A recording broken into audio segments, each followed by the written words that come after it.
Tasambek tuduma Yezuzuna Yuris sifakatu Marat sifakat Yomi yuitanatu Boys minjrat Yuris sifakatu Marat sifakat Yomi yuitanatu Boys minjrat Gudalati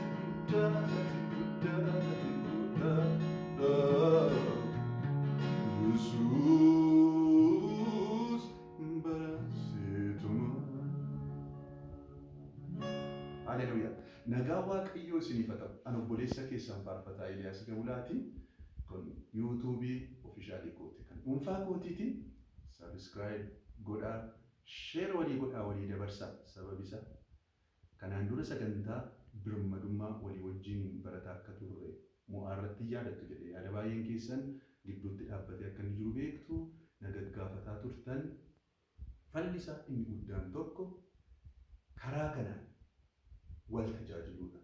Kanaaf kan subscribe kan isin gootanii waliif kan isin dabarsitan akkuma foon keenya ganama guyyaa galgala akkuma isheen soora barbaadu lubbuun keenya sooratu ishee barbaachisa. Lubbuun kan nuti ittiin soorru sagalee Waaqayyoo qulqulluu sagalee Waaqayyootiin duwwaadhaan. Kanaaf sagalee Waaqayyoo maaddii guddaa kana walii wajjin hirmaanna waan ta'eef biyya garaagaraa keessa kan jirtan hardiilee torban irra kan jirtan hundi keessan walii wajjin karaa kanaa walii wajjin barachuu dandeenya. Kana qofaa miti faarfannooleen haaraan hojjetaman yeroo yerootti kana nu hojjete hunduma isaa asirratti kan isin argattan asirratti argattu. Kanaaf amma illee deebiin isin jedha subscribe godhaa. Share walii godhaa walii daddabarsaa hiriyoota keessan hundumaatiif walii dabarsaa isiniin jedha. Kana waan gootanii Waaqayyo isin eebbisu egaa. Dhugichi birmaduu isin baasa dhugichatti qabamaa jiraadhaa.